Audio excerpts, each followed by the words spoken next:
नमस्कार साथियों, चैनल हिंदी विषय एवं साहित्य में आप सभी का पुनः हार्दिक अभिनंदन है।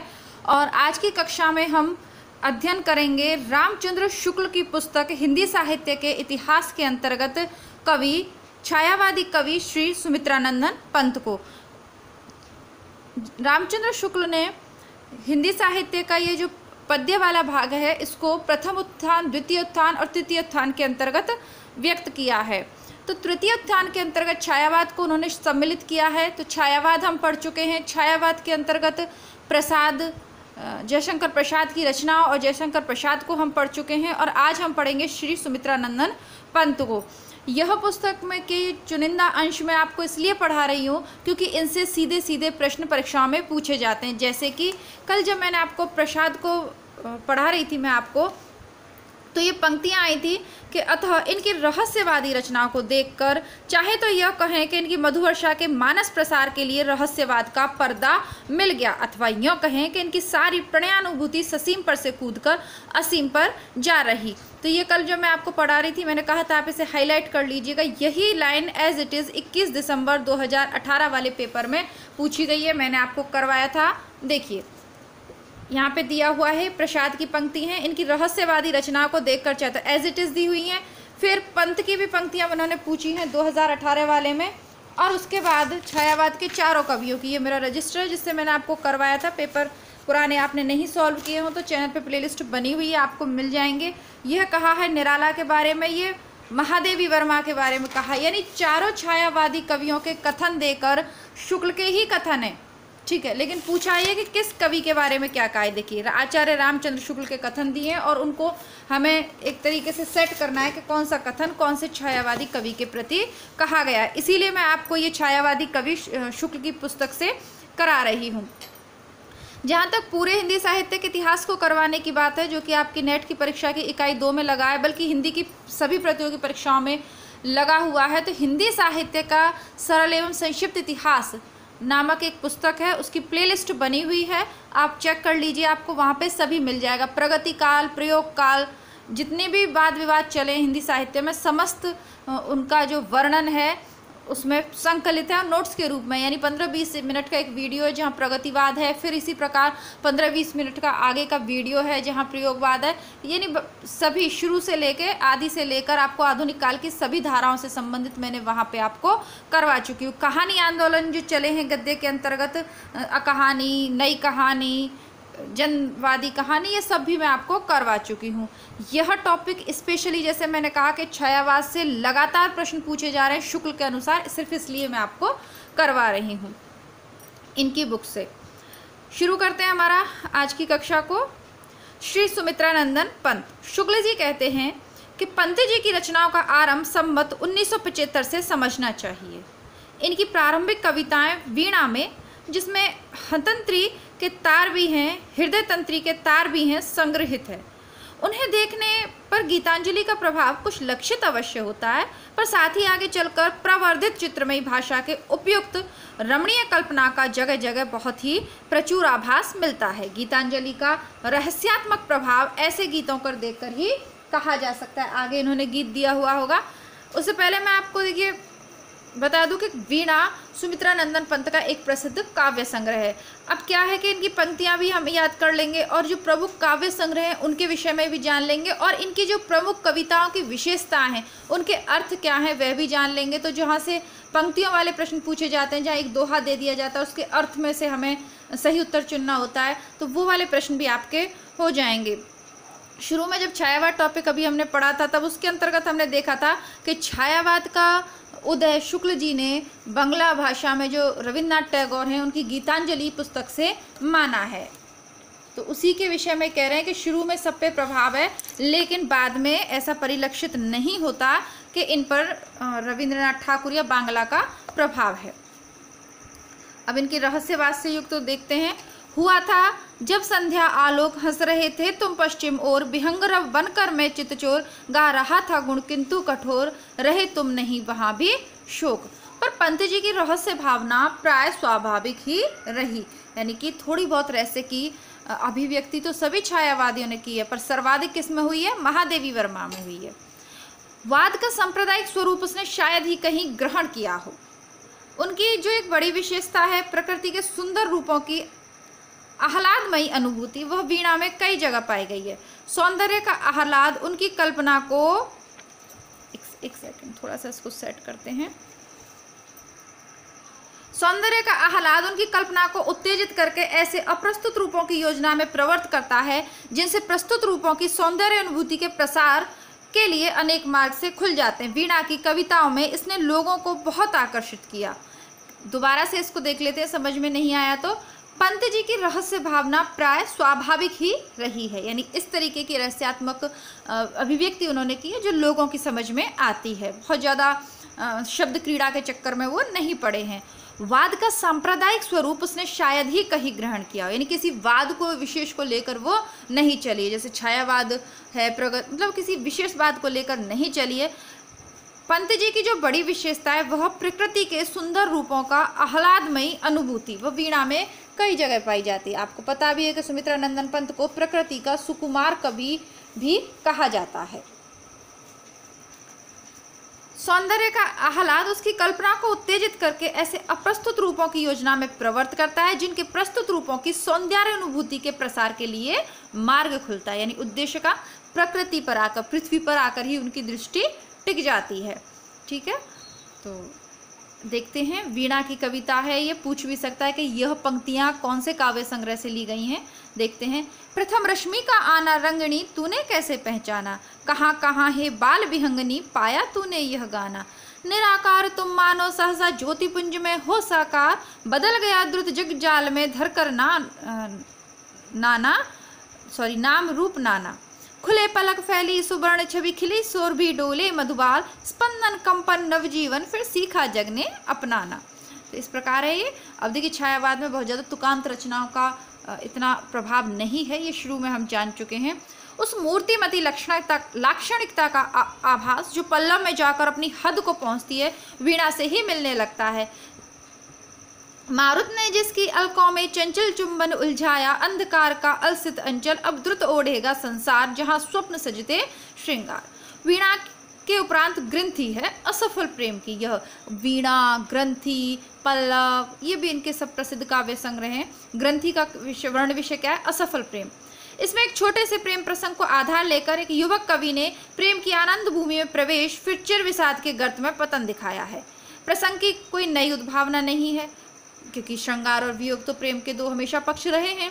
करुणा और सहानुभूति से प्रेम का स्वाभाविक विकास प्रदर्शित करने के लिए जो वृत्त उपन्यासों और कहानियों में प्राय पाए जाते हैं, जैसे डूबने से बचाने वाला, अत्याचार से रक्षा करने वाला, बंदी गृह में पड़ने या रण क्षेत्र में घायल होने पर सेवा शुश्रूषा करने वालों के प्रति प्रेम संचार, उन्हीं में से चुनकर भावों की व्यंजना के लिए रास्ता निकाला गया। यानी कोई नई कथा इन्होंने नहीं कही है, जैसे मनु ने एक पौराणिक कथा को आधार बनाया, ऐसी किसी नई कथा को इन्होंने आधार नहीं बनाया गया, बल्कि लोक कथा में से ही लिया हुआ है। झील में नाव डूबने पर एक युवक डूबकर बेहोश होता है। आंख खुलने पर देखता है कि एक सुंदर युवती उसका सिर अपने जंघे पर रखे हुए उसकी ओर देख रही है। उसके उपरांत दोनों में प्रेम व्यापार चलता है, पर अंत में समाज के बड़े लोग इसे तुच्छाचार को न सहन करके इस युवती का ग्रंथि बंधन दूसरे पुरुष के साथ कर देते हैं, यानी दूसरे पुरुष के साथ उसका विवाह कर देते हैं। यही ग्रंथि बंधन उस युवक का या नायक के हृदय में ऐसी विषाद ग्रंथि डाल देता है जो कभी खुलती ही नहीं। समाज के द्वारा किस प्रकार स्वाभाविक उठता हुआ प्रेम कुचल दिया जाता है, इस कहानी द्वारा कवि यही दिखाना चाहता था। यद्यपि प्रेम का स्रोत कवि ने करुणा की गहराई से निकाला है, पर आगे चलकर उसके प्रभाव में भारतीय पद्धति के अनुसार हास्य विनोद की झलक भी दिखलाई है। कहानी तो निमित्त मात्र जान पड़ती है, वास्तव में सौंदर्य भावना की अभिव्यक्ति और आशा, उल्लास, वेदना, स्मृति इत्यादि का अलग अलग व्यंजना पर ही ध्यान जाता है। पंत जी की पहली प्रौढ़ रचना पल्लवन है, पल्लव जिसे कहेंगे। देखिए अब वीणा के बारे में हमने जान लिया, अब हमने ग्रंथि के विषय में भी जान लिया जो इनका काव्य संग्रह है। अब हम पल्लव के विषय में जानेंगे। ठीक है, वीडियो आपको अच्छा लग रहा हो तो वीडियो को लाइक कर दीजिए। आप लोग लाइक करने के मामले में बहुत ही कंजूस हैं, जितने भी विद्यार्थी मेरे पास हैं। ठीक है, कमेंट्स तो आप लोग करते हैं, लेकिन लाइक करने आप लोग भूल जाते हैं। शायद ऐसे बहुत से विद्यार्थी हैं जो प्रतिदिन मेरा वीडियो देखते हैं लेकिन लाइक करना भूल जाते हैं। ठीक है, आपको अच्छा नहीं लगे, तो प्लीज़ उसको कमेंट बॉक्स में लिख सकते हैं आप। लेकिन अगर अच्छा लग रहा है या कुछ भी सीखने को मिल रहा है, या शुक्ल की किताब को ये सोचकर आप नहीं उठाते कि यार इसमें बहुत कठिन भाषा शैली का प्रयोग है, हम इसे नहीं कर पाएंगे, तो प्लीज़ मैं आपको करवा रही हूँ ना, तो इतनी कठिन नहीं लगेगी आपको। थोड़ा सा बस आपको धैर्य जरूर रखना पड़ेगा, ध्यानपूर्वक सुनना पड़ेगा। इसलिए वीडियोज़ को लाइक ज़रूर कर दीजिएगा और अपने मित्रों में से शेयर भी कीजिए। पंत जी की पहली प्रौढ़ रचना पल्लव है। पूछ ले कि आपको पहली प्रौढ़ रचना कौन सी है, तो पल्लव है, जिसमें प्रतिभा के उत्साह या साहस का तथा पुरानी काव्य पद्धति के विरुद्ध प्रतिक्रिया का बहुत बड़ा चढ़ा प्रदर्शन है। यानी विरोध का स्वर है। जिस तरीके की रूढ़िगत वर्णन पहले करते आए थे वो स्वयं भी या अन्य कवि भी, तो उसका एक तरीके से हल्का सा आपको विरोध सा प्रतिक्रिया है ना, विरुद्ध प्रतिक्रिया उसमें देखने को मिलेगी। इसमें चित्रमयी भाषा, लाक्षणिक वैचित्र्य, अप्रस्तुत विधान इत्यादि की विशेषताएं प्रचुर परिमाण में भरी सी पाई जाती हैं। वीणा और पल्लव दोनों में अंग्रेजी कविताओं के लिए हुए भाव और अंग्रेजी भाषा के लाक्षणिक प्रयोग बहुत से मिलते हैं। कहीं कहीं आरोप और अध्यवसान व्यर्थ और अशक्त हैं, केवल चमत्कार और वक्रता के लिए रखे प्रतीत होते हैं, जैसे नयनों के बाल, आंसू। जैसे आंसू को क्या माना है, नयनों के बाल। तो ये सारे उपमान हैं, ये जो सारे प्रतीक हैं, ये शुक्ल जी को अच्छे नहीं लगते, उनको व्यर्थ लगता है। मतलब आंसू की संज्ञा वो नयनों के बाल, उनको बिल्कुल भी अच्छा नहीं लगता। ये बाल शब्द जोड़ने की प्रवृत्ति अधिक पाई जाती है, जैसे मधुबाल, मधुपों के बाल। शब्द का मनमाने लिंगों में प्रयोग भी प्राय मिलता है। कहीं कहीं वैचित्र के लिए एक ही प्रयोग में दो लक्षणाएं गुम्फित पाई जाती हैं, अर्थात एक लक्ष्यार्थ से फिर दूसरे लक्ष्यार्थ पर जाना पड़ता है। जैसे मर्म पीड़ा के हास, पहले हास का अर्थ लक्षणा के द्वारा वृद्धि या विकास लेना पड़ता है, फिर ये जानकर कि सारा संबोधन कभी अपने या अपने मन के लिए करता है, हमें सारी पदावली का उपादान लक्षणा द्वारा लक्ष्यार्थ लेना पड़ता है। ये बढ़ी हुई मर्म पीड़ा समझने वाला मन। तो यानी कि इस तरीके की शब्दावली का पंत ने प्रयोग किया है, किसमें, पल्लवन में। अब आचार्य रामचंद्र शुक्ल जैसे विद्वान तो उनका अर्थ समझ सकते हैं, लेकिन सामान्य जन अगर इन कविताओं को पढ़ेगा, इतनी कठिन कविताओं को, तो जाहिर सी बात है कि वो उनके जो अर्थ है उसे प्रथम दृष्टया तो नहीं समझ पाएगा। इसी प्रकार कहीं कहीं दो अप्रस्तुत भी एक ही उलझे हुए पाए जाते हैं, जैसे अरुण कलियों से कोमल घाव। पहले घाव के लिए वर्ण के सादृश्य और कोमलता के साधर्म में कली की उपमा दी गई, पर घाव स्वयं अप्रस्तुत या लाक्षणिक है, तो उसका अर्थ है कसकती हुई स्मृति। इस तरह एक अप्रस्तुत लाकर फिर उस प्रस्तुत के लिए दूसरा अप्रस्तुत लाया गया है। इसी प्रकार दो दो उपमान एक ही में उलझे हुए हमें गुंजन, ये भी इनका एक काव्य संग्रह कि इन पंक्तियों में मिलते हैं। गुंजन, पल्लव, वीणा, ग्रंथि, है ना। अरुण अधरों की पल्लव प्रात, मोतियों सा हिलता हिमहास। कहीं कहीं पर सामे बहुत ही सुंदर और व्यंजक है। वे प्रकृति के व्यापारों के द्वारा मानसिक व्यापारों की बड़ी रमणीय व्यंजना करते हैं। ठीक है, अब इस लाइन को देख के तो प्रकृति शब्द आते ही आप समझ जाएंगे, लेकिन फिर भी आप अंडरलाइन कर लीजिएगा। तड़ितसा सुमुखी, तुम्हारा ध्यान प्रभा के पलक मार उर्चीर, गूढ़ गर्जन कर जब गंभीर मुझे करता है अधिक अधीर। जुगनुआ से उड़ मेरे प्राण खोजते हैं तब तुम्हें निदान, पूर्व सुधी सहसा जब सुकुमारी, सरल शुक सी सुख कर सुर में, तुम्हारी भोली बातें कभी दोहराती हैं उर में। जिस प्रकार भावों या मनोवृत्तियों का स्वरूप बाह्य वस्तुओं के साम्य द्वारा सामने लाया जाता है, उसी प्रकार कभी कभी बाह्य वस्तुओं का साम्य के लिए आभ्यंतर भावों या मनोव्यापारों की ओर भी संकेत पंत जी करते हैं। जैसे अचल के जब वे विमल विचार अवनि से उठ उठ कर ऊपर विपुल व्यापकता में अविकार लीन हो जाते हैं, वे सत्वर। हिमालय प्रदेश में यह दृश्य प्राय देखने को मिलता है कि रात में जो बादल खड्डों में भर जाते हैं, प्रभात होते हुए धीरे धीरे बहुत से टुकड़ों में बंटकर पहाड़ के ऊपर इधर उधर चढ़ते दिखाई देने लगते हैं और अंत में अनंत आकाश में विलीन हो जाते हैं। इसका साम्य कवि ने अचल ध्यान में मग्न योगी से दिखाया है, जिसकी निर्मल मनोवृत्तियां उच्चता को प्राप्त करती हुई उस अनंत सत्ता में विलीन हो जाती हैं, है ना। तो इस प्रकार मन के भावों को किससे दिखाया है, प्रकृति के रूप के द्वारा या प्रकृति के उपादानों के द्वारा। और ऊपर वाली पंक्ति में क्या किया गया है कि प्रकृति के उपादानों को जोड़ा है मन की भावनाओं द्वारा। तो इस प्रकार अच्छा सा वर्णन इन्होंने किया है। हालांकि भाषा थोड़ी सी कठिन है, परिवर्तन वाली कविता की भाषा इनकी एकदम अच्छी है। पर छाया, बिची विलास, नक्षत्र ऐसी कविताओं में जहां उपमानों के ढेर लगे हुए हैं, बहुत से उपमान पुराने ढंग के खेलवाड़ के रूप में भी हैं, है ना।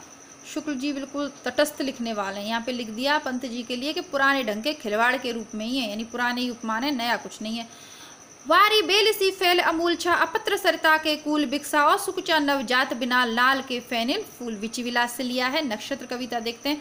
अहित्य मिर्चरते शिशावक इंदु दीप से दग्ध शलभ शिशु शुचि उलुक अब हुआ विहान अंधकार में मेरे उर में आओ छिप जाओ अनजान। सवेरा होने पर नक्षत्र भी छिप जाते हैं, उल्लू भी। बस इतने में साधर्म्य को लेकर कवि ने नक्षत्रों को उल्लू बनाया, साफ सुथरे उल्लू सही, और उन्हें अंधेरे उर में छिपने के लिए आमंत्रित किया है। पर इतने उल्लू यदि डेरा डालेंगे तो मन की दशा क्या होगी। कवि को यदि अपने हृदय के नैराश्य और अवसाद की व्यंजना करनी ही थी तो नक्षत्रों को बिना उल्लू बनाए भी काम चल सकता था। कहीं कहीं संकीर्ण समास पद्धति के कारण कवि की विविक्षित भावनाएं अस्फुट सी हैं। जैसे नक्षत्रों के प्रति ये वाक्य, ए आतुर और के समान अब मेरी उत्सुक आंखों से उमड़ो मुग्ध दृष्टि की चरम विजय। पहली पंक्ति में सम्मान शब्द सजावट के लिए आए, जो प्रिय से मिलने के लिए आतुर व्यक्ति उसके आने पर या आ जाने की आशा पर बाहर अनेक प्रकार के सामानों द्वारा और भीतर प्रेम से जगमगाते हुए अनेक सुंदर भावों द्वारा करता है। दूसरी पंक्ति में कवि का तात्पर्य है कि प्रिय दर्शन के लिए उत्सुक आंखें असंख्य सी हो रही हैं, उन्हीं के ज्योति आकाश में नक्षत्रों के रूप में फैले। तीसरी पंक्ति में चरम विजय का अभिप्राय लगातार एकटक ताकते रहने में बाजी मारना। पर इन साम्य प्रधान रचनाओं में कहीं कहीं बहुत ही सुंदर आध्यात्मिक कल्पना भी है, जैसे छाया के प्रति इस कथन में। अब देखिए, ऊपर वालों को तो उन्होंने सिर्फ ये कहा है कि ये तो केवल एक चमत्कार प्रदर्शन के लिए इन्होंने पंक्तियां लिख दी हैं, तो अच्छी नहीं है, लेकिन कहीं कहीं उनकी तारीफ भी करी है। शुक्ल जी तारीफ में क्या कहते हैं, उनकी प्रशंसा में पंत जी की में क्या कहते हैं, आध्यात्मिक कल्पना को भी वे देख रहे हैं। हाँ सखी आओ बहा खोल हम लग कर गले जुड़ा लें प्राण, फिर तुम तम में मैं प्रियतम में हो जावें द्रुत अंतर्धान। कवि कहता है कि छाया रूप जगत आओ मैं तुम्हें प्यार कर लूँ, फिर तुम कहाँ और मैं कहाँ, अर्थात मेरी आत्मा तो अनंत ज्योति में मिल जाएगी और तुम अव्यक्त प्रकृति या महाशून्य में विलीन हो जाओगी। तो इसमें आध्यात्मिकता की छाया हमें देखने को मिलती है। पल्लव के भीतर उच्छ्वास, आंसू, परिवर्तन और बादल आदि रचनाएं देखने से पता चलता है कि छायावाद के नाम से बाद न चल गया होता तो पंत जी की स्वच्छंदता के शुद्ध स्वाभाविक मार्ग पर ही चलते, यानी छायावाद के अंतर्गत तो ये वाद नहीं चला होता तो वो कैसे थे, स्वाभाविक मार्ग था उनका, अपना एक अलग मार्ग था। अब पल्लव के भीतर कौन कौन सी कविताएं देख लीजिए, उच्छ्वास, आंसू, परिवर्तन, बादल। जो कविता है सिलेबस में लगी हुई हैं, यहाँ से आप जान सकते हैं कि वो कौन से काव्य संग्रह में संग्रहित हैं। परिवर्तन किस में संग्रहित है, पल्लव में, ठीक है। और पल्लव से संबंधित आप ये भी जानते हैं कि इसकी जो भूमिका है उसको छायावाद का घोषणा पत्र की संज्ञा दी जाती है। छायावाद का मेग्ना कार्टा किसे कहा जाता है, पल्लव की भूमिका को, इस काव्य संग्रह की भूमिका में जो पंत ने लिखा है उसे छायावाद का घोषणा पत्र अथवा छायावाद का मेग्ना कार्टा कहा जाता है। अब देखिए, ध्यान देने योग्य बात है, जो समझना है हमें वो यह है अंतिम लाइन। यदि छायावाद के नाम से, ध्यान दीजिएगा पंक्तियों पर, यदि छायावाद के नाम से वाद न चल गया होता तो पंत जी की स्वच्छंदता के शुद्ध स्वाभाविक मार्ग पर ही चलते, ट्रू रोमांटिसिज्म के मार्ग पर ही चलते। उन्हें प्रकृति की ओर सीधे आकर्षित होने वाला, उसके खुले और चिरंतन रूपों के बीच खुलने वाला हृदय प्राप्त था। यही कारण है कि छायावाद शब्द मुख्यतः शैली के अर्थ में, चित्रभाषा के अर्थ में ही उनकी रचनाओं पर घटित हुआ है। रहस्यवाद की रूढ़ियों के रमणीय उदाहरण प्रस्तुत करने के लिए उनकी प्रतिभा बहुत कम प्रवृत्ति हुई है। रहस्य भावना जहाँ है वहाँ अधिकतर स्वाभाविक ही है। यानी रहस्यवाद जो छायावाद का प्रथम अर्थ में शुक्ल जी ने प्रयोग किया था कि छायावाद शब्द का प्रयोग हम दो अर्थ में कर सकते हैं, एक रहस्यवाद और दूसरा, ठीक है। तो उसमें ये पंत जी इतने लगे हुए नहीं हैं। देखिए, अल्मोड़ा के रहने वाले थे, है ना, उत्तराखंड के अल्मोड़ा जिले के, तो शुरू से ही प्रकृति के बीच में रहे हैं। और कवि हृदय सामान्य जो लोग हैं उनके हृदय से थोड़ा अलग होता है, तो उस सौंदर्य को भी देख लेते हैं और जो जिससे प्रेम करता है वो उसी में अपने ईश्वर को पा लेता है। बहुत से लोग मानव से प्रेम करके उस ईश्वर को पा लेते हैं, जैसे कि लेकिन वो प्रेम उदात्त भावना का होता है। देखिए, उसे आप केवल शारीरिक आकर्षण या शारीरिक मिलन से ही उस प्रेम को हम अभिहित नहीं कर सकते। वो उसका प्रेम करने का एक भाग हो सकता है, उसके अंदर एक क्रिया हो सकती है, लेकिन प्रेम केवल और केवल शुद्ध प्रेम वो नहीं है। जैसे जैसी की पंक्ति आपको याद होंगी कि जब इस लेवल पर आपका प्रेम पहुंच जाता है तो वहाँ कहा भी है, मानुष प्रेम भयो वैकुंठी। वैसे ही ये जो सुमित्रा नंदन पंत हैं ये प्रकृति के प्रेमी थे। इन्होंने प्रकृति के प्रेम में ही सब कुछ पा लिया, उसी में ईश्वर पा लिया। किस प्रकार कहते भी है ना, बाले तेरे जाल, है ना, छोड़ द्रुमों की मृदु छाया, बाले तेरे केश जाल में कैसे उलझा दूं लोचन। तो इन्हें किसी सुंदरी का प्रेम आग्रह भी ठुकरा दिया, ये कह कर के वे प्रकृति से प्रेम करते हैं। तो बस इसी तरीके से देखिए भगवान सबको अपने अपने तरीके से मिल जाता है, जो जिस भाव से बचता है उसे उसी भाव से ईश्वर मिल जाता है। हाँ हाँ बेटू, हैं मैं अपनी पढ़ाई कर लूँ? प्लीज़ बेटू, प्लीज़ बेटू, मैं आपको दीदी से चीज़ दिलवाती हूँ, ठीक है? आपको लोगों को डिस्टर्ब करने के लिए थोड़ा सा खेत चाहूँगी। मेरी छोटी गुड़िया आ गई है।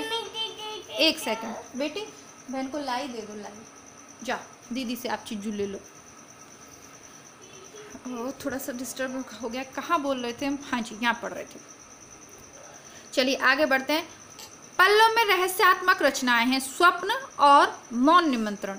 रहस्यवादिक रचनाएं, मौन निमंत्रण और स्वप्न। देखिए ये सब चीज़ें आपको थोड़ी सी याद करनी चाहिए। अगर हम इन चीज़ों पर अपना ध्यान केंद्रित नहीं करेंगे तो इस बुक से, इस टॉपिक को पढ़ाने का जो मेरा उद्देश्य है आपको परीक्षा से जस्ट वो पूरा नहीं हो पाएगा, ठीक है? और मैं आशा करती हूँ कि इसे पढ़ने के बाद आप एक भी प्रश्न इससे संबंधित गलत नहीं करेंगे, ऐसा मुझे विश्वास है। आपको है या नहीं अपने ऊपर पता नहीं, लेकिन मुझे आप लोगों के ऊपर पूरा विश्वास है कि इस टॉपिक से आप प्रश्न गलत नहीं करेंगे।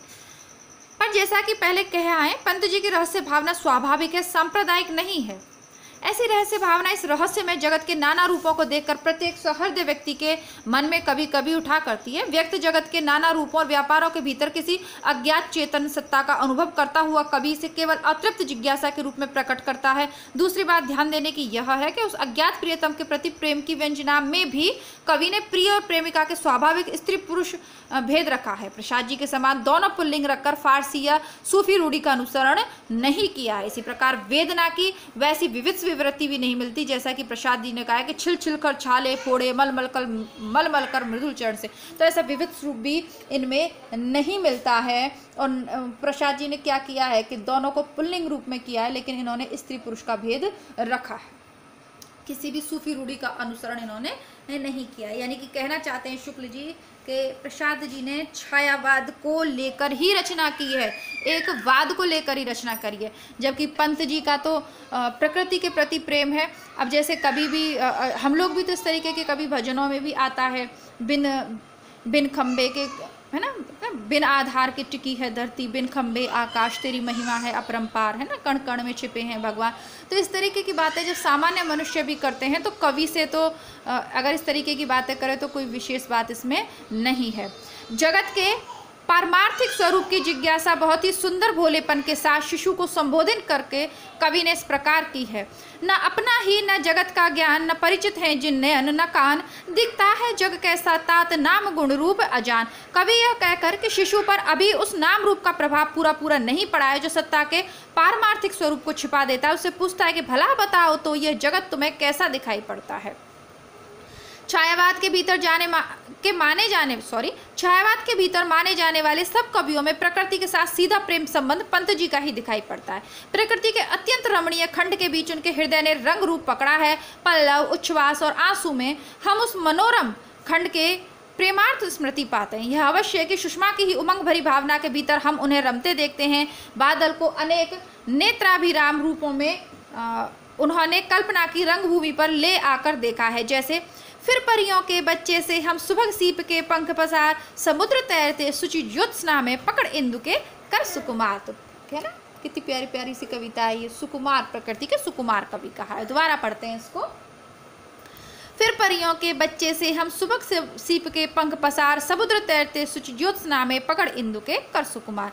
पर प्रकृति के बीच उसके गूढ़ और व्यापक सौहार्द तक, ग्रीष्म की ज्वाला से संतृप्त चराचर पर उसकी छाया के मधुर स्निग्ध शीतल प्रभाव तक, उसके दर्शन से तृप्त कृषकों के आशापूर्ण उल्लास तक कवि ने दृष्टि नहीं बढ़ाई है। ये इसकी एक कमी रही है। कल्पना के आरोप पर ही जोर देने वाले कलावाद के संस्कार और प्रतिक्रिया के जोश ने उसे मेघ को उस व्यापक प्रकृति भूमि पर न देखने दिया जिस पर कालिदास ने देखा था। देखिए बहुत बड़ी बात शुक्ल जी यहाँ पे कह रहे हैं। आरोप विधायनी कल्पना की अपेक्षा प्रकृति के बीच किसी वस्तु के गूढ़ और अगूढ़ संबंध प्रसार का चित्रण करने वाली कल्पना अधिक गंभीर और मार्मिक होती। यानी केवल कल्पना का ही सहारा इन्होंने लिया है ना, प्रकृति का, नाना जगत के के साथ, मानवीय हृदय के साथ किस तरीके के संबंध हैं, किस तरीके से, तो वो सब गहराई में नहीं गए, यानी कि इनकी रचनाओं में गहराई नहीं है, केवल जो रूप दिखाई दे रहा है प्रकृति का उसी के अनुसार वर्णन इन्होंने किया है।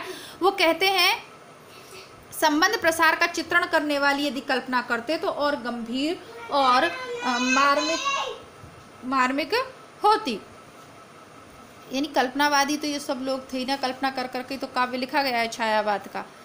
सामने जो नहीं दिख रहा उसकी तो कल्पना ही कर सकते हैं। साम्य का आरोप भी निसंदेह एक बड़ा विशाल सिद्धांत लेकर काव्य में चला है। वह जगत के अनंत रूपों या व्यापारों के बीच फैले हुए उन मोटे और महीन संबंध सूत्रों की झलक सी दिखलाकर नरसत्ता के सूनेपन का भाव दूर करता है, अखिल सत्ता के एकत्व की आनंदमयी भावना जगाकर।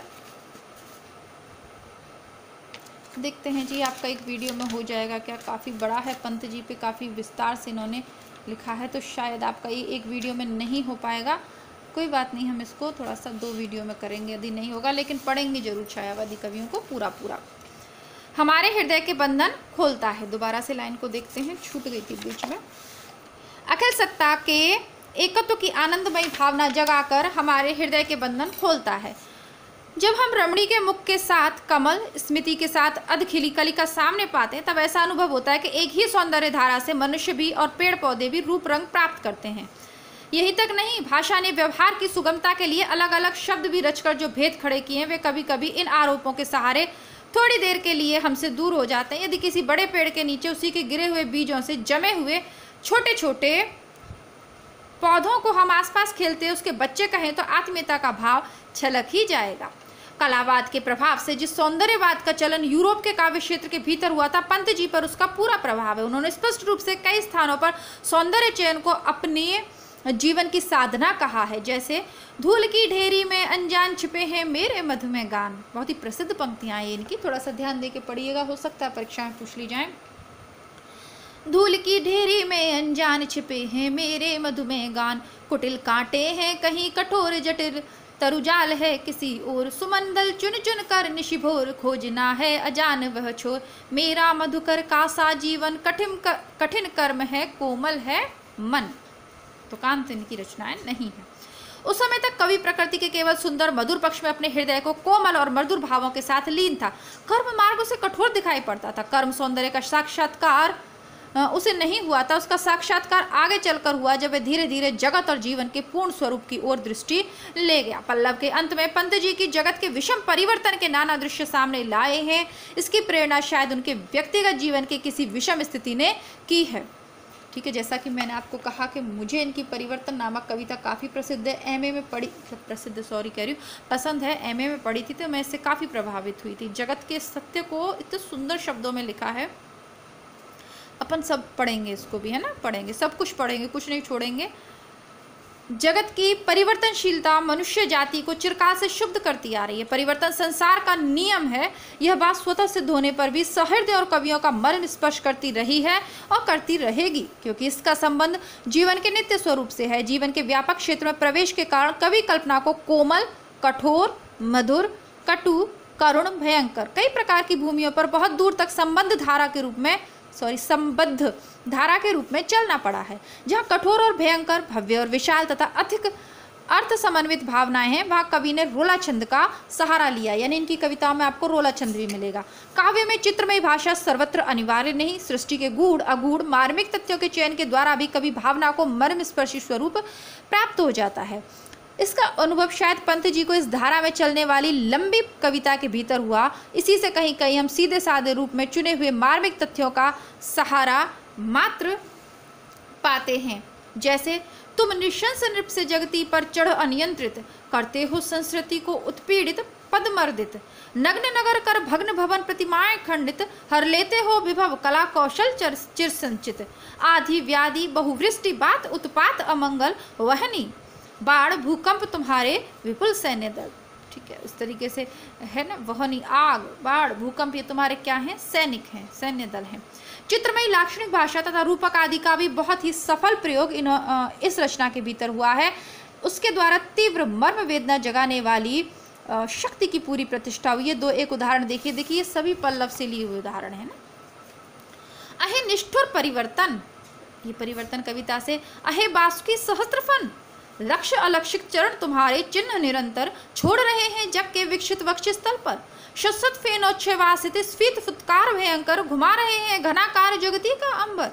मृत्यु तुम्हारा गरल दंत कंचुक कल्पांतर, अखिल विश्व ही विवर वक्र कुंडल दिकमंडल। मृदुल होठों का हिमजल हास उड़ा जाता निश्वास समीर, सरल भौहों का शारदाकाश घेर लेते घन घिर गंभीर। विश्व में है परिवर्तन अतल से उमड़ अकुल आपार, मेघ से विपुलाकार दिशा विध में पल विविध प्रकार। अतल में मिलते हो तुम, अतल में मिलते तुम अधिकार। पहले तो कभी लगातार सुख का दुख में उत्थान का पतन में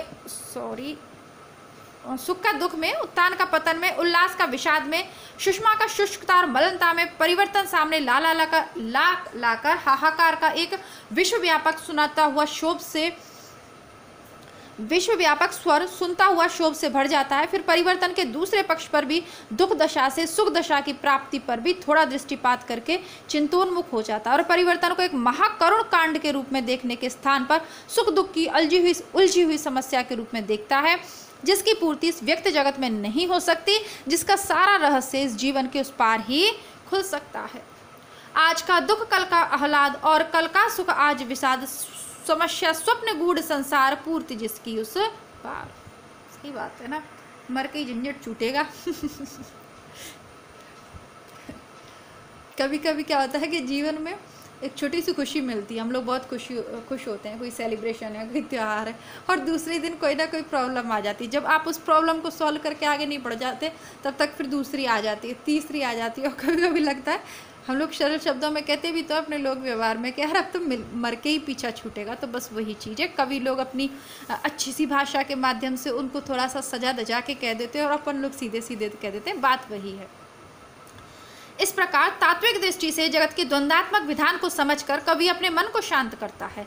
मूंदती नयन मृत्यु की रात, खोलती नवजीवन की प्रात, म्लान कुसुमों की मृदु मुस्कान, फलों में फलती फिर अम्लान। स्वीय कर्मों ही के अनुसार एक गुण फलता विविध प्रकार, कहीं राखी बनता सुकुमार, कहीं बनता बेड़ी का भार। बिना दुख के सब सुख निसार, बिना आंसू के जीवन भार, दीन दुर्बल है रे संसार, इसी से क्षमा दया और प्यार। और जीवन के उद्देश्य का भी अनुभव करता है। वेदना ही में तप कर प्राण दमक, दिखलाते स्वर्ण हुलास, है ना, कसौटी पे कसकरी सोना खरा होता है। अलग है इष्ट अतः अनमोल, साधना ही जीवन का मोल। जीवन का एक सत्य स्वरूप अत्यंत मार्मिक अर्थपथ पर संबद्ध रूप में चलने के कारण, कल्पना को क्रीड़ा और वाग वैचित्र पर प्रधान लक्ष्य न रहने के कारण इस परिवर्तन नाम की सारी कविता का एक समन्वित प्रभाव पड़ता है। पल्लव के उपरांत गुंजन में हम पंत को जगत और जीवन के प्रकृत क्षेत्र के भीतर और बढ़ते हुए पाते हैं। यद्यपि प्रत्यक्ष बोध से अतृप्त होकर कल्पना की रुचिरता से तृप्त होने और बुद्धि व्यापार से क्लांत होकर रहस्य की छाया में विश्राम करने की प्रवृत्ति साथ साथ बनी हुई है, कवि जीवन के उद्देश्य बताता है। इस चारों ओर खिले हुए जगत की सुषमा से अपने हृदय को संपन्न करता है। क्या यह जीवन सागर में जल भार मुखर वर देना, कुसुमित पुलिनों की क्रीड़ा वीड़ा से तनिक न लेना। तो अब देखिए पल्लव के बाद गुंजन कविता का हमें, पल्लव की कई सारी कविताएं हमने देख ली, अब गुंजन जो काव्य संग्रह उसकी कविताओं को देखेंगे। पर इस जगत में सुख सुसासा के साथ दुख भी तो है। इसके सुख दुखात्मक स्वरूप के साथ कवि अपने हृदय का सामंजस्य कर लेता है। सुख दुख के मधुर मिलन से वह जीवन हो परिपूर्ण, फिर घन में ओझल हो शशि, फिर शशि से ओझल हो घन। कवि वर्तमान जगत की इस अवस्था से असंतुष्ट है और कहीं कहीं तो सुख की अति है, कहीं दुख है, दुख की वह संभाव चाहता है। जग पीड़ित है अति दुख से, जग से पीड़ित रे अति सुख से, मानव जग में बट जावे सुख दुख से ओ सुख दुख से। मानव नाम की कविता में जीवन सौंदर्य की नूतन भावना का उदय कवि अपने मन में इस प्रकार करना चाहता है। मेरे मन के मधुबन में सुषमा के शिशु मुस्कुराओ, नव नव सांसों का सौरभ नव मुख का सुख बरसाओ। भाई शुक्ल जी ने बहुत सारी रचनाएं पढ़ी, एक कवि की सारी रचनाएं पढ़ी और फिर उसकी एक छोटी सी समरी अपने इस ग्रंथ में लिखी। कितनी मेहनत, कितनी लगन और कितना धैर्य होगा उनमें कि उन्होंने, हम एक शुक्ल जी का ग्रंथ पढ़ नहीं पाते, हम एक रचना से घबरा जाते हैं, सिलेबस में लगी हुई चंद कविताओं और चंद उपन्यास नाटकों से हम घबरा जाते हैं, बल्कि शुक्ल जी ने एक लेखक की इतनी इतनी रचनाएं पढ़कर और फिर अपने विचार प्रस्तुत किए हैं इस ग्रंथ में। लोग दो चार रिसर्च करके कुछ नया सामग्री उन्हें मिल गई, इधर उधर से पता नहीं क्या क्या कहकर शुक्ल की आलोचना आलोचना करते हैं, लेकिन इस महान कार्य के लिए जो शुक्ल जी ने किया है, अब बाद के लोग इसी पर निर्भर हैं, इसी से निकाल कर तर्क वितर्क करके लिख ले के किताबें छाप रहे हैं। इसके लिए हमें नतमस्तक होना चाहिए और ऐसे महान इतिहासकार, लेखक और आलोचक के प्रति हमें श्रद्धा की भावना रखनी ही चाहिए। जिन्होंने लिखा उन्होंने तो अच्छा ही लिखा, लेकिन उस लिखे हुए का महत्व उन्हें दिया शुक्ल जी ने। आगे देखते हैं, बुद्धि पक्ष ही प्रधान हो जाने से हृदय पक्ष जिस प्रकार दब गया है और श्रद्धा विश्वास का हास होता जा रहा है, उसके विरुद्ध यूरोप के आनातोले, फ्रांस आदि कुछ विचारशील पुरुषों ने जो आंदोलन उठाया, उसका आभास भी पंत की इन पंक्तियों में मिलता है। सुंदर विश्वासों से ही बनता है रे सुखमय जीवन। नौका विहार का वर्णन, नौका विहार अपने सिलेबस में भी NHK में देख लेते हैं। नौका विहार का वर्णन अप्रस्तुत आरोपों से अधिक आच्छादित होने पर भी प्रकृति के प्रत्यक्ष रूप की ओर कवि का खिंचाव सूचित करता है। जैसे और जगह वैसे ही गुंजन में भी पंत जी की रहस्य भावना अधिकतर स्वाभाविक पद पर पाई जाती है। दूर तक फैले हुए खेतों और मैदानों के शोर पर वृक्षावली की जो धुंधली हरिताभ रेखा सी क्षितिज से मिली हुई दिखाई पड़ती है, उसके अधर किसी मधुर लोक की कल्पना स्वभावतः होती है। दूर उन खेतों के उस पार जहां तक गई नील झंकार, छिपा छाया वन में सुकुमार स्वर्ग के परियों का संसार। कवि की इस रहस्य दृष्टि प्रकृति की आत्मा जगत के रूपों और व्यापारों में व्यक्त होने वाली आत्मा की ओर जाती है, जो निखिल छवि की छवि है और जिसका अखिल जग जीवन हास विलास है। इस प्रकार इस व्यक्त प्रसार के बीच उसका आभास पाकर कुछ क्षण के लिए आनंद मग्न होना ही मुक्ति है, जिसकी साधना सरल और स्वाभाविक है, हड्डियों किसी चक्करदार नहीं। मुक्ति के लोभ से अनेक प्रकार की चक्करदार साधना तो बंधन है। सहज मुक्ति का मधुक्षण पर कठिन मुक्ति का बंधन। कवि अपनी इस मनोवृत्ति को एक जगह इस प्रकार स्पष्ट करता है। वह कहता है कि इस जीवन की तह में जो परमार्थ तत्व छिपा हुआ कहा जाता है, उसे पकड़ने और उसमें लीन होने के लिए उसमें बहुत से लोग अंतर्मुख होकर गहरी डुबकियां लगाते हैं, पर मुझे तो उसका व्यक्त आभास ही रुचिकर है। अपनी पृथक सत्ता विलीन करते समय भय सा लगता है। सुनता हूँ इस निस्तल जल में रहती मछली मोती वाली, पर मुझे डूबने का भय है भांति तट की चल जलमाली।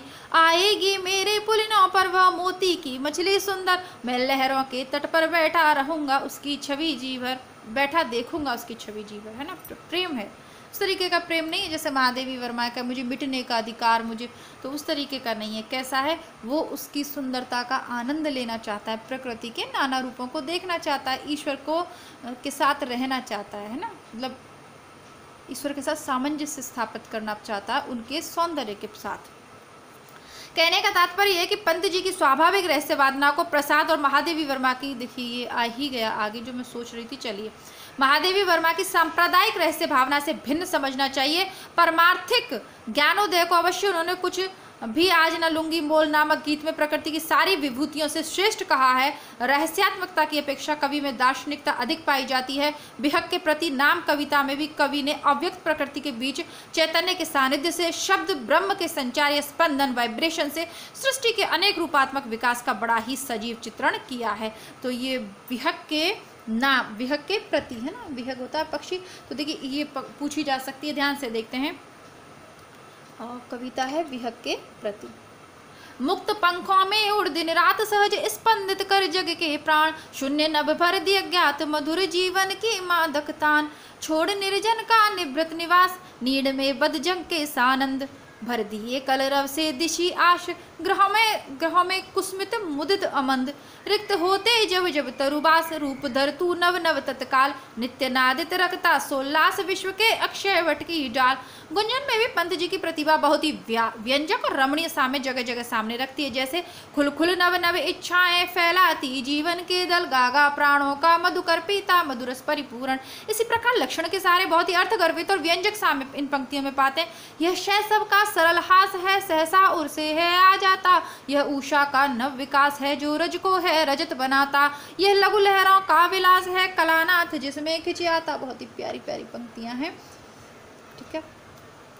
कवि का भाव तो इतना ही है कि बाल्यावस्था में ये सारी प्रकृति कितनी सुंदर और दीप्तिपूर्ण दिखाई देती है, पर व्यंजना बड़े ही मनोहर ढंग से हुई है। जिस प्रकार अरुणोदय में पृथ्वी की एक एक कण स्वर्णाभ दिखाई देते हैं, उसी प्रकार बाल हृदय को सारी पृथ्वी दीप्तिमयी लगती है। जिस प्रकार सरोवर के हल्के हल्के लहरों में चंद्रमा उसका प्रतिबिंब उतर कर लहराता दिखाई पड़ता है, उसी प्रकार बाल हृदय की उमंगों में स्वर्गीय दीप्ति शैली जान पड़ती है। बाल मन कहते हैं ना, बच्चे मन के सच्चे सारे जगती आँख के तारे, खुद रूठें खुद मन जाएं फिर हम जोली बन जाएं। तो उसी तरीके से प्रकृति का वर्णन किया है। गुंजन में हम कवि का जीवन क्षेत्र के भीतर अधिक प्रवेश ही नहीं, उसकी काव्य शैली को भी अधिक संयत और व्यवस्थित पाते हैं। प्रतिक्रिया की झोंक में अभिव्यंजना के लाक्षणिक वैचित्र्य आदि के अतिशय प्रदर्शन की जो प्रवृत्ति हम पल्लव में पाते हैं वह गुंजन में नहीं है। उसमें काव्य शैली अधिक संगत, संयम और गंभीर हो गई है। गुंजन के पीछे तो पंत जी वर्तमान जीवन के कई पक्षों को लेकर चलते दिखाई पड़ते हैं। उनके युगांत में, ये भी देखिए सारे काव्य संग्रहों के नाम हैं, उनके युगांत में हम देश के वर्तमान जीवन में उठे हुए स्वरों की मीठी प्रतिध्वनि जगह जगह पाते हैं। कहीं परिवर्तन की प्रबल आकांक्षा है, कहीं श्रमजीवियों की दशा की झलक है, कहीं तर्क वितर्क है को छोड़ श्रद्धा विश्वास पूर्वक जीवन पथ पर साहस के साथ बढ़ते चलने की ललकार है, कहीं बापू के प्रति श्रद्धांजलि है। युगांत में कवि स्वप्नों की से जगकर यह कहता हुआ सुनाई पड़ता है, जो सोए स्वप्नों के तम में वे जागेंगे, यह सत्य बात जो देख चुके जीवन निश्चित वे देखेंगे जीवन प्रभात। युगांत में कवि हम केवल रंग रूप चमक दमक सुख सौरभ वाले सौंदर्य से आगे बढ़कर जीवन के सौंदर्य के सत्याश्रित कल्पना में प्रवृत्त पाते हैं। उसे बाहर जगत में सौंदर्य स्नेह उल्लास का अभाव दिखाई पड़ता है, इससे वह जीवन की सुंदरता की भावना मन में करके जगत में फैलाना चाहता है। सुंदरता का आलोक स्रोत है फूट पड़ा मेरे मन में, जिससे नवजीवन का प्रभात होगा फिर जग के आंगन में। मैं सृष्टि एक रच रहा नवल, भावी मानव के हित भीतर सौंदर्य स्नेह उल्लास मुझे मिल सका नहीं जग में बाहर। अब कवि प्रार्थना करता है कि जगजीवन में जो चिर महान सौंदर्यपूर्ण और सत्य प्राण में उसका प्रेमी बनू नाथ, जिसमें मानव हित हो समान। नीरस और ठूटे जगत में क्षीण कंकालों और लोक में वह जीवन की वसंत विकास चाहता है, जीवन का वसंत विकास चाहता है। कंकाल जाल जग में फैले फिर नवल रुद्र पल्लव लाली। ताजमहल भी उनकी कविता है। ताजमहल के कला सौंदर्य को देख अनेक कवि मुग्ध हुए, पर करोड़ों की संख्या में भूखों मरती जनता के बीच ऐश्वर्य विभूति के उस विशाल आडंबर के खड़े होने की मानवता से शुद्ध होकर युगांत में बदले हुए पंत जी कहते हैं, ये ताजमहल कविता है जो युगांत में संग्रहित है। और ये लाइन तो इतनी बार पूछी जाती है ना कि ये किसकी लाइन है, आप भी लिख लीजिएगा। हाय मृत्यु का ऐसा अमरापार्थिव पूजन, जब विषीर्ण निर्जीव पड़ा हो जग का जीवन, मानव ऐसी भी विरक्ति क्या जीवन के प्रति। आत्मा का अपमान प्रेत और छाया से रति, शब को दे हम रंग रूप आदर मानव का, मानव को हम कुत्सित चित्र बनाए शब का। क्या बात है। पल्लव में कवि अपने व्यक्तित्व के घेरों से बंधा हुआ, गुंजन में कभी उस के बाहर और युगांत में लोक के बीच दृष्टि फैलाकर आसन जमाता हुआ दिखाई पड़ता है। गुंजन तक वह जगत से अपने लिए सौंदर्य और आनंद का चयन करता प्रतीत होता है, युगांत में आकर वह सौंदर्य और आनंद का जगत में पूर्ण प्रसार देखना चाहता है। कवि की सौंदर्य भावना अब व्यापक होकर मंगल भावना के रूप में परिणित हुई है। और यही किसी कवि की सफलता है कि थोड़ा शुरू में अलग तरीके की रचनाएं करते करते अंत में वो जहाँ लोक कल्याण का भाव जुड़ जाता है काव्य से, वो सर्वश्रेष्ठ काव्य हो जाता है। अब तक कवि लोक जीवन के वास्तविक शीत और ताप से अपने हृदय को बचाता सा आता रहा, पर अब उसने अपना हृदय खुले जगत के बीच में रख दिया कि उस पर उसकी गतिविधि का सच्चा और गहरा प्रभाव पड़े। अब वह जगत और जीवन में से कुछ सौंदर्य माधुर्य प्राप्त करता है, अपने लिए उसका स्तवक बनाकर तृप्त नहीं हो सकता। अब वह दुख पीड़ा अन्याय अत्याचार के अंधकार को फाड़कर मंगल ज्योति फूटती देखना चाहता है, मंगल का अमंगल के साथ यह संघर्ष देखना चाहता है जो गत्यात्मक जगत का कर्म सौंदर्य है। संध्या होने पर भी कवि का ध्यान केवल प्रफुल्ल प्रसून अलस गंधवार राग रंजित और दीप्त दिगंचल तक ही नहीं रहता, वह यह भी देखता है कि बांसों का झुरमुट संध्या का झुरमुट ये नाप रहे निज घर का मग, कुछ श्रमजीवी घर डगमग डग भारी है जीवन भारी है पग। जो पुराना पड़ गया है जीव और जीर्ण, देखिए जीव नहीं होगा, ये जीर्ण है ना, जीर्ण ये इस तरीके से होगा, जीर्ण और जर्जर हो गया है। नवजीवन सौंदर्य लेकर आने वाले युग के उपयुक्त नहीं है, उसे पंत जी बड़ी निर्ममता के साथ हटाना चाहते हैं। द्रुत झरो जगत के जीर्ण पत्र हित्रस्त ध्वस्त है शुष्क शीर्ण, हिमताप पीत मधु वात भीत तुम वीत राग जड़ पुराचीन, झरे जाति कुल वर्ण घन अंध नीड़ से रूढ़ रीति क्षण। तो ये पंक्तियां भी पूछी जाती हैं बार बार इनकी। इसी प्रकार कवि की वाणी में लोक मंगल की आशा और आकांक्षा के साथ घोर परिवर्तनवाद का स्वर भी भर रहा है। गतियुग के अवशेषों को ध्वस्त करने का अत्यंत रौद्र आग्रह प्रकट किया गया है। गर्जन कर मानव के श्री प्रखर नखर नवजीवन की लालसा गड़ा कर छिन्न भिन्न कर दे गतियुग के शव को दुर्धर। ऐसे स्थलों को देखकर यह संदेह हो सकता है कि कवि अपनी वाणी को लेकर आंदोलनों के पीछे लगा रहा है या अपनी अनुभूति की प्रेरणा से परिचालित कर रहा है। आशा है कि पंत जी अपनी लोक मंगल भावना का इस स्वाभाविक मर्म पथ पर ले चलेंगे जहां इस प्रकार के संदेह का अवसर न रहेगा। युगांत में नर जीवन की वर्तमान दशा की अनुभूति ही सर्वत्र नहीं है, हृदय की नित्य और स्थायी वृत्तियां की भी व्यंजना है। देखिए ये युगांत की ये जो दोनों ही पंक्तियां हमने देखी, हाय मृत्यु का अपार्थिव जीवन, द्रुत झरो जगत के जीवन पथ, पंक्तियां पूछ ली जाए किस काव्य संग्रह से तो युगांत आपको लिखना है। युगांत में नर जीवन की वर्तमान दशा की अनुभूति ही सर्वत्र नहीं है, हृदय की नित्य और स्थायी वृत्तियों की व्यंजना भी कल्पना की पूर्ण रमणीयता के साथ कई रचनाओं में मिलती है। सबसे ध्यान देने की बात यह है कि वाद की लपेट से अपनी वाणी को कवि ने एक प्रकार से मुक्त कर लिया, यानी छायावाद है, फालतू के आद विवाद है, उनसे दूर रहा है। चित्रभाषा और लाक्षणिक वैचित्र्य के अनावश्यक प्रदर्शन की प्रवृत्ति अब नहीं है जो भाषा और अर्थ की स्वाभाविक गति में बाधक हो। संध्या, खद्योत, तितली, शुकादि इत्यादि रचनाओं में जो रमणीय कल्पना है उसमें उनमें दूसरों के हृदय में ढलने की पूर्ण द्रवणशीलता है। तितली के प्रति ही संबोधन लीजिए। प्रिय तितली, फूल सी ही फूली, तुम किस सुख में हो रही डोल, क्या फूलों से ली अनिल कुसुम, क्या फूलों से ली अनिल कुसुम,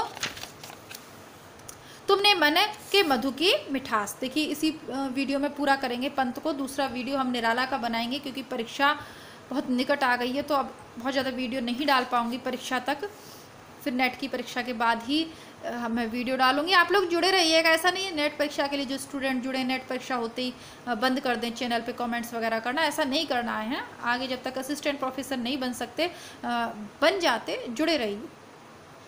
हवा में उड़ती रंग बिरंगी तितलियों के लिए अनिल कुसुम शब्द की रमणीयता सबका हृदय स्वीकार करेगा। इसी प्रकार खद्योत के सहसा चमक उठने पर कैसी सीधी सादी सुंदर भावना है। अंधियारी घाटी में सहसा हरित स्फुलिंग सुदृढ़ फूटा वह। युगवाणी में तो अब इसके बाद युगांत के बाद उनकी युगवाणी है। अब इसको पढ़ने के बाद देखिए आपको कंफ्यूज नहीं होगे, आप कभी भी काव्य संग्रह पूछे जाएंगे कौन सा काव्य संग्रह किसका है सुमेलित वाले में तो भी आप कर दोगे।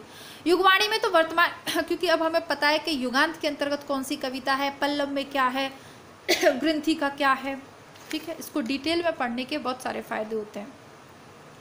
युगवाणी में तो वर्तमान जगत में सामाजिक व्यवस्था के संबंध में प्राय जितने वाद विवाद आंदोलन उठे उनका समावेश किया गया। इस नाना वादों के संबंध में अच्छा तो यह होता कि उनके नामों के निर्देश ना करके उनके भीतर जो जीवन का सत्यांश है उसका मार्मिक रूप सामने रख दिया जाता है। ऐसा ना होने से जहां इन वादों के नाम आए वहां कवि का अपना रूप छिपा सा लगता है। इन वादों को लेकर चले हुए आंदोलनों में कवि को मानवता के नूतन विकास का आभास मिलता दिखाई पड़ता है। वर्तमान पाश्चात्य साहित्य की एक रूढ़ी वर्शिप ऑफ द फ्यूचर के मेल में है। अतः लोक के भावी स्वरूप के सुंदर चित्र के प्रति व्यंजित ललक या प्रेम का कोई चाहे तो उपयोगिता की दृष्टि से कल्पित एक आदर्श भाव का उदाहरण मात्र रह सकता है। इसी प्रकार अतीत के सारे अवशेषों को सर्वथा ध्वस्त देखने की रोषपूर्ण आकुलता का स्थान भी मनुष्य की स्थायी अंतर प्रकृति के बीच कहीं ना कहीं मिलेगा, इसमें संदेह है ना। सारे अवशेषों को सर्वथा ध्वस्त करके, अतीत के सारे अवशेषों को सर्वथा ध्वस्त करके रोषपूर्ण आकुलता का स्थान। देखिए अतीत की सारी चीज़ें तो ध्वस्त करने का हमारा मन नहीं करता, जो हमारा अच्छा चीज़ है परंपरा से उसे हम सहेज कर रखना चाहते हैं। बात यह है कि इस प्रकार के भाव वर्तमान की विषम स्थिति से शुद्ध कर्म में तत्पर मन के भाव हैं। ये कर्म काल के भीतर जगे रहते हैं। कर्म में रत मनुष्य के मन में सफलता की आशा, अनुमित भविष्य के प्रति प्रबल अभिलाषा, बाधक वस्तुओं के प्रति रोष आदि का संचार होता है। ये व्यवहारिक है, अर्थ साधना की प्रक्रिया से संबंध रखते हैं और कर्म क्षेत्र में उपयोगी माने जाते हैं। पंत जी ने वर्तमान को जगत का कर्म काल मानकर उसके अनुकूल भावों के स्वरूप सामने रखे। सारांश यह है कि जिस मन के भीतर कवि ने इन भावों का अवस्थान किया है वह कर्म का मन है। इस रूप में कवि यदि लोक धर्म में प्रवृत्त नहीं तो कम से कम कर्म क्षेत्र में उतरे लोगों के साथ साथ चलता हुआ तो दिखाई पड़ता है। स्वतंत्र दृष्टा का उसका रूप नहीं रह गया, उसका तो सामूहिकता ही निजत्व धन है। सामूहिक धारा जिधर जिधर चलिए उधर उधर उसका स्वर भी मिला हुआ सुनाई पड़ रहा है। वहीं वह गस संस्कृति के गरल धनपतियों के अंतिम क्षण बता रहा है। कहीं मध्य वर्ग को संस्कृत का दास और उच्च वर्ग की सुविधा का शास्त्रोक्त प्रचारक तथा श्रमजीवियों को लोक क्रांति का अग्रदूत और नव्य सभ्यता का उन्नायक कह रहा है। कहीं पुरुषों के अत्याचार से पीड़ित स्त्री जाति की यह दशा सूचित कर रहा है। ये इनकी युगवाणी कविता के संबंध में है। पशुबल से कर जन शासित जीवन के उपकरण सदृश नारी भी कर ली अधिकृत, अपने ही भीतर छिप छिप जग से हो गई तिरोहित। इसी प्रकार महादेवी वर्मा ने भी इसको लिखा है ना कि वर्तमान में तो पशु पक्षियों के समान स्त्री पाल लेना भी एक है। ये परीक्षा में पूछा हुआ था इसलिए याद आ गई पंक्तियां, पुराने पेपर में मैंने आपको करवाई हैं 18-19 वाले में। पंत जी ने समाजवाद के प्रति भी रुचि दिखाई और गांधीवाद के प्रति भी। ऐसा प्रतीत होता है कि लोक व्यवस्था के रूप में तो समाजवाद की बातें उन्हें पसंद है और व्यक्तिगत साधना के लिए गांधीवाद की बातें। कवि की दृष्टि में सब जीवों के प्रति आत्मभाव ही जीवन जगत की मनुष्यत्व में परिणति है। मनुष्य की अपूर्णता ही उसकी शोभा है। दुर्बलताओं से शोभित मनुष्यत्व सुरत्व से दुर्लभ है। पूर्ण सत्य और असीम को ही श्रद्धा के लिए ग्रहण करने के फेर में न रहना सभ्यता को बड़ी भारी व्याधि है। सीमाओं के द्वारा वे रेखाओं के मंगल विधायक आदर्श बनकर खड़े होते हैं। मानवपन में दोष है, पर उन्हीं दोषों को रगड़ खाकर वह मंचता है, शुद्ध होता है। व्याधि सभ्यता की है निश्चित पूर्ण सत्य का पूजन। प्राणहीन वह कला नहीं जिसमें अपूर्ण शोभन। सीमाएं आदर्श सकल सीमा विहीन यह जीवन। दोषों से है शुद्ध दोष मिट्टी का मानवपन। समाजवाद की बातें कवि ने ग्रहण की है, पर अपना चिंतन स्वतंत्र रखा है। समाजवाद और संघवाद के साथ लगा हुआ संकीर्ण भौतिकवाद उसे इष्ट नहीं। परमार्थिक दृष्टि से तो वह परात्परवादी है। आत्मा और भूतों के बीच संबंध स्थापित करने वाला तत्व दोनों से परे बताता है। युगवाणी में आकर देखिए काफ़ी प्रौढ़ भी हो जाते हैं, और जब प्रौढ़ता बढ़ती जाती है, ज्ञान की प्रौढ़ता में बात कर रही हूँ, उम्र तो जो बढ़ती है, फिर ज्ञान होने तो उस समय जो आंदोलन चल रहे थे उन सबका प्रभाव इन लोगों पर भी कहीं ना कहीं अवश्य ही पड़ा है। आत्मा और भूतों में स्थापित करता कौन समत्व बहिरंतर। आत्मा भूतों से अतीत वह तत्व। भौतिकता आध्यात्मिकता केवल उसके दो कुल। व्यक्ति विश्व से स्थूल सूक्ष्म से परे सत्य के मूल। ये परमात्मा भाव कवि के वर्तमान काव्य दृष्टि में कहाँ तक मेल में, ये दूसरी बात है। पर जब हम देखते हैं कि उठे हुए सामाजिक आंदोलन प्राय एकांगदर्शी होते हैं, एक सीमा से दूसरी सीमा की ओर उन्मुख होते हैं, तब उनके द्वारा आगामी भाव संस्कृति की जो हरियाली कवि को सूझ रही है वे निराधार सी लगती है। हरियाली कवि को सूझ रही है। हरियाली मतलब अच्छा, शुभ प्रभाव।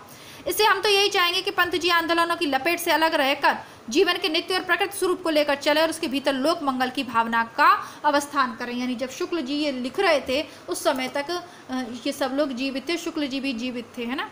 1947 से 1945 का समय है शुक्ल जी की मृत्यु का, तब तक का ही उन्होंने लिखा। उसके बाद वो नहीं लिख पाए। लिखते कहाँ से जब वो इस जगत जीवन में ही नहीं रहे। तो जो कुछ ये देखकर प्रसन्नता होती है कि छायावाद के बंधे घेरे से निकल पंत जी ने जगत की विस्तृत अर्थभूमि पर स्वाभाविक स्वच्छता के साथ विचरने का साहस दिखाया। सामने खुले हुए रूपात्मक जगत, व्यक्त जगत से ही भावनाएं प्राप्त होती हैं। रूप ही उर में मधुर भाव बन जाता है। इस रूप सत्य का साक्षात्कार कवि ने किया है। युगवाणी में नरजीवन पर ही विशेष रूप से दृष्टि जमी रहने के कारण कवि के सामने प्रकृति का वह रूप भी आया है जिसमें मनुष्य को लड़ना पड़ा है।